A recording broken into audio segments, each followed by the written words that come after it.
ఇతరత్ర మినహాయిస్తే 18,000 కోట్ల వరకు రుణాలు మాఫీ చేసి ఉంటుందని అధికారులు సీఎంకు వివరించారు. రుణమాఫీపై ఈ సాయంత్రం గజ్వేల్ సభలో కేసీఆర్ అధికారికంగా ప్రకటించే అవకాశం కనిపిస్తోంది. అయితే దీనిపై మరింత సమాచారాన్ని మా ప్రతినిధి శ్రీనివాస్ అందిస్తారు. శ్రీనివాస్, ₹1,00,000 రైతులకు రుణాలకు సంబంధించినటువంటి అంశాన్ని ప్రధానంగా చర్చిస్తున్నారు.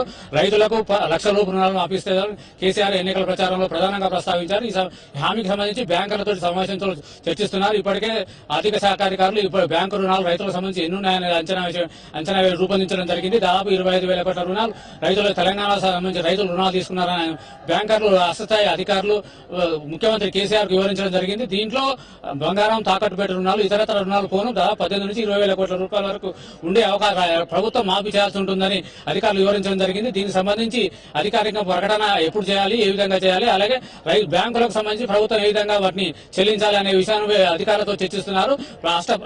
ఇప్పటికే ఆర్థిక శాఖ మంత్రి ఈ రోజు బాధ్యత స్వీకరించిన ఈటల రాజేందర్ కొద్దిసేపటి క్రితం ప్రకటన జరిగింది. రాష్ట్ర ప్రభుత్వం బడ్జెట్ 90,000 కోట్లు ఉన్నది. 18 నుంచి 20,000 కోట్ల బడ్జెట్ రైతులకు రుణమాఫీలో పెద్ద కష్టమేమి కాదు. తమకు చిత్తశుద్ధి ఉంది కాబట్టి దీన్ని ఖచ్చితంగా రైతులకు రుణమాఫీ చేసి తీరుతామని ప్రకటించడం జరిగింది. దీనికి కట్టుబడి ఉన్నాం. ప్రభుత్వం పేద ప్రజలకు సంక్షేమానికి కట్టుబడి ఉంది కాబట్టి దీన్ని ఏ విధంగా మాఫీ చేస్తాం. దీని రైతులకు ఇప్పటికే ఖరీఫ్ సీజన్ ప్రారంభమైనందున బ్యాంకర్లతోటి మొదటి అత్యంత ప్రాధాన్యత అంశంగా దీన్ని స్వీకరించడం జరిగింది.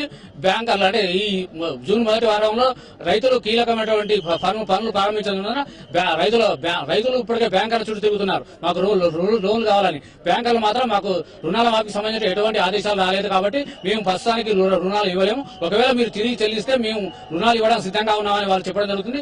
రైతులు ఇప్పటికే బ్యాంకర్లపై తీవ్ర ఒత్తిడి చేయడం జరుగుతుంది. బ్యాంకర్లు ఏం చేయాలో అర్థం కాక రాష్ట్ర స్థాయి అధికారులను వాళ్ళు మొరపెట్టుకోవడం జరిగింది. మేము ఏం చేయాలో ప్రభుత్వం ఇప్పటికే రుణమాఫీ ప్రకటించింది. రైతులు తిరిగి రుణాలు చెల్లించడం లేదు. రుణాలు చెల్లించకుంటే మా దగ్గర డబ్బు లేదు. సహకార బ్యాంకులకు, గ్రామీణ బ్యాంకులకు మా దగ్గర డబ్బు లేదు కాబట్టి ప్రభుత్వం ఇస్తే కానీ లేకపోతే కేంద్రం నుంచి ఏదైనా నిధులు వస్తే కానీ మేము రైతులకు తిరిగి రుణాలు ఇవ్వలేము. ఇటువంటి పరిస్థితుల్లో మేము ఏం చేయాలి, మాకు స్పష్టమైన మార్గదర్శకాలు ఇవ్వండి అని ఇప్పటికే రాష్ట్ర అధికారులు మొరపెట్టడం జరిగింది. రాష్ట్ర అధికారులు ఈ సమావేశంలో కేసీఆర్ దృష్టి కూడా తీసుకెళ్లడం జరిగింది. దీంతో ఈ సమావేశంలో కేసీఆర్ అధికారులకు స్పష్టమైన వివరణ ఇచ్చే అవకాశం ఉంది.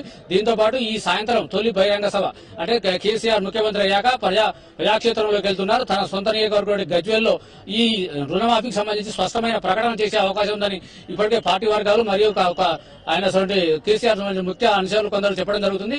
మరి కాసేపట్లో ఈ సమావేశం ముగియనుంది. దీనికి సంబంధించిన మరికొన్ని వివరాలు అవకాశం ఉంది. Thank you very much Srinivas.